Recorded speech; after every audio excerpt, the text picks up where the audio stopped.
A paz do Senhor Jesus. Vamos para mais um vídeo aula do nosso Seminário Teológico do IBBC.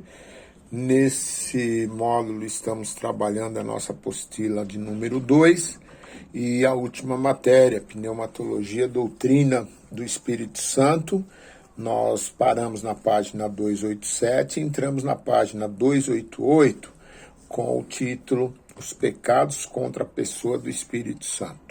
Bem, basicamente são 5 pecados e são cometidos por 2 classes distintas de pessoas. Tá? As 2 classes são os crentes e os não crentes. Tá? Então vamos tratar agora dos pecados cometidos pelos crentes. Primeiro, entristecê-lo, Efésios 4:30. A palavra entristecer nesse caso significa afligir e consternar.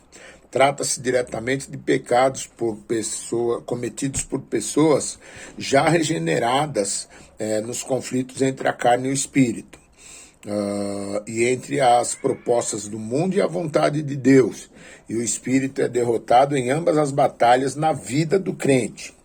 As más ações, pensamentos impuros, palavras frívolas, fragmentam a nossa comunhão com o Espírito Santo, que por ser santo não pode aceitar comportamentos que refletem o oposto daquilo que ele é e está fazendo em nós.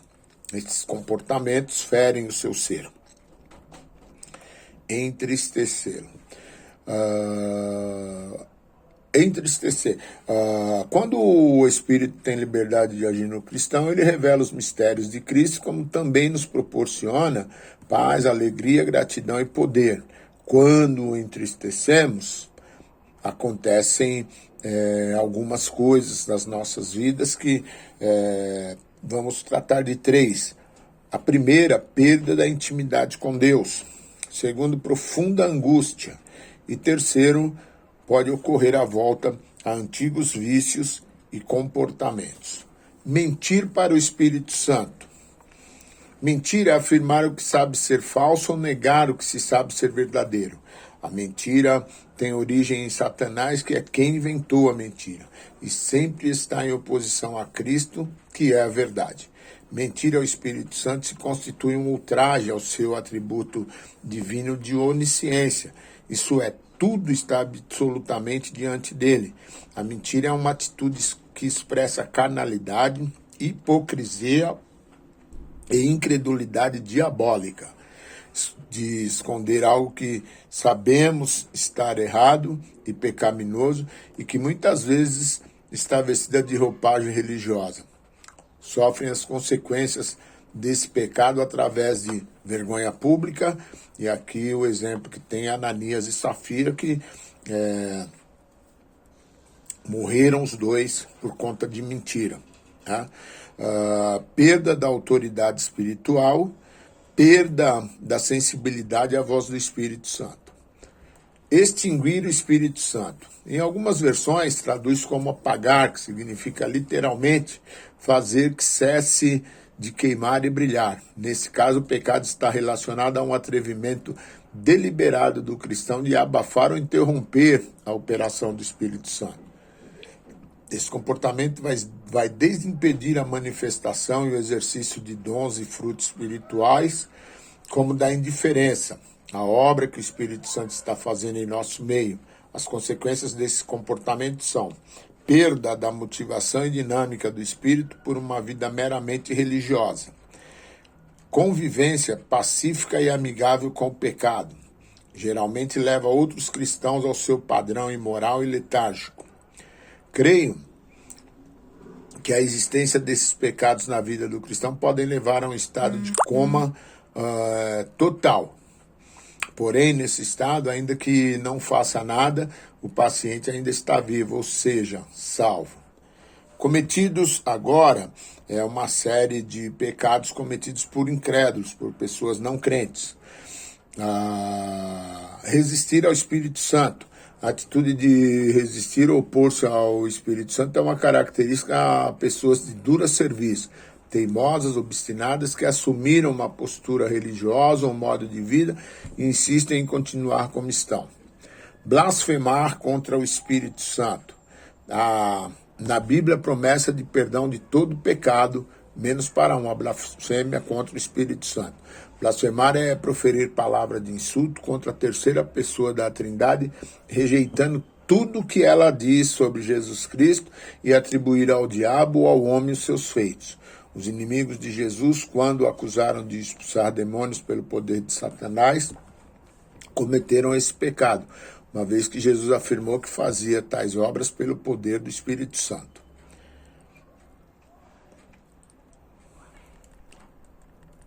Vamos para a página de número 291, o fruto do Espírito Santo, compreendendo a sua importância.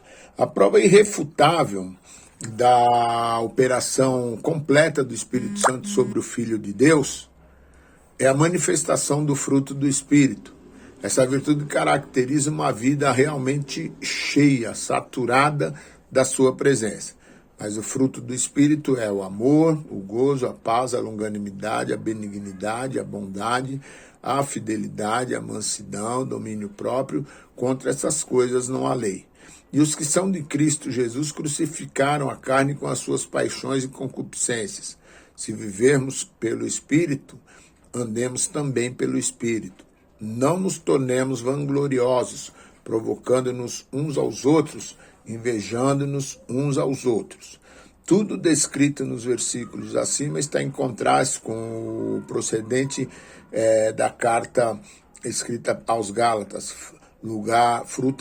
fruto no lugar de obras, o Espírito no lugar de carne e uma lista de virtudes maravilhosas e desejáveis em lugar de uma outra que descreve comportamentos desajustados por causa da sujeição ao pecado.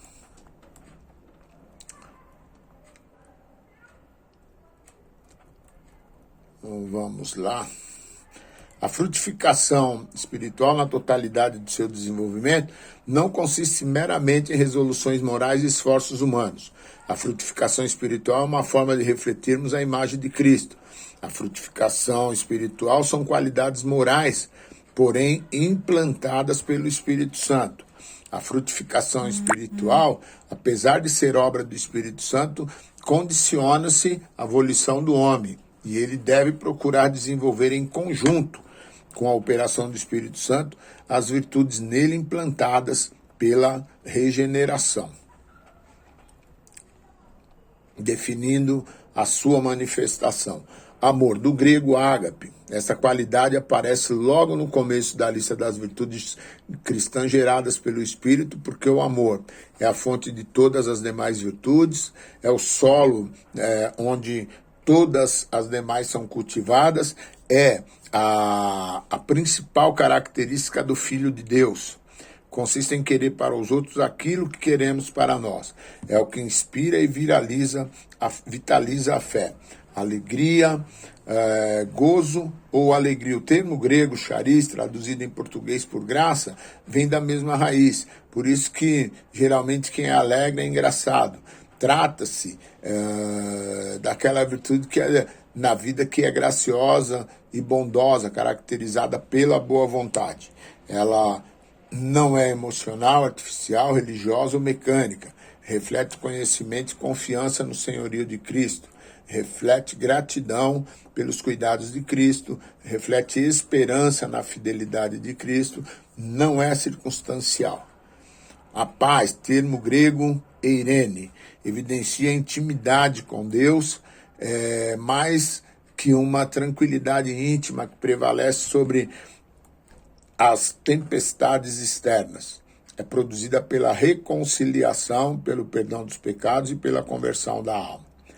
Evidência a consciência grata. Evidência o reconhecimento do perdão divino. Evidência que estamos aceitando o consolo que vem de Deus. Evidência que é algo que existe em você e pode ser oferecido para os outros. A longanimidade, do grego macrotumia. Quando uma qualidade atribuída a Deus significa que ele tolera pacientemente todas as iniquidades do homem, não deixando arrebatar por explosões de ira e furor. Ele se mostra longânime ante tais coisas, aplicando a sua misericórdia e não a sua justa indignação. B. Como fruto da submissão do cristão ao Espírito, é a capacidade de suportar as fragilidades e provocações alheias com base na condição que Deus tem mostrado extremamente paciente para conosco. É a capacidade espiritual para suportar todas as tribulações.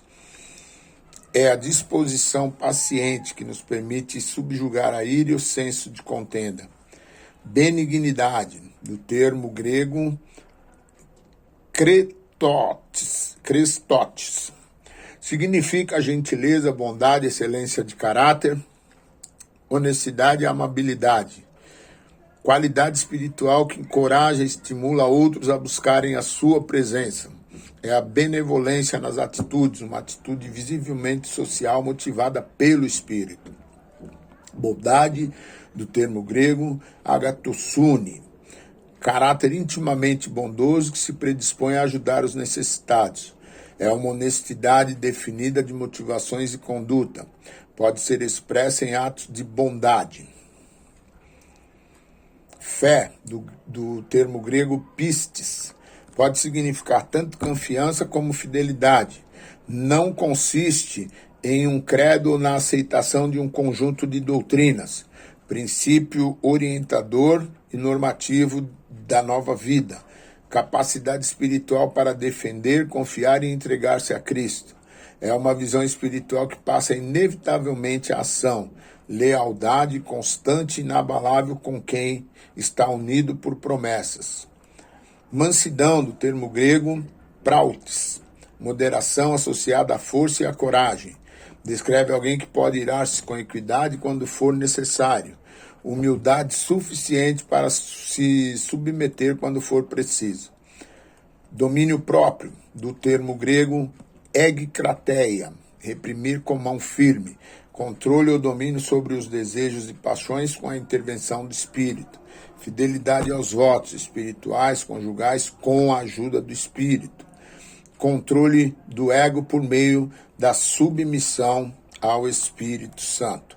Nós tratamos aí dos dons relacionados, né, a ser cheio do Espírito Santo. Paramos na página de número 295 e prosseguimos no próximo vídeo, na página de número 296, o revestimento do poder. Boas aulas, que Deus abençoe a todos.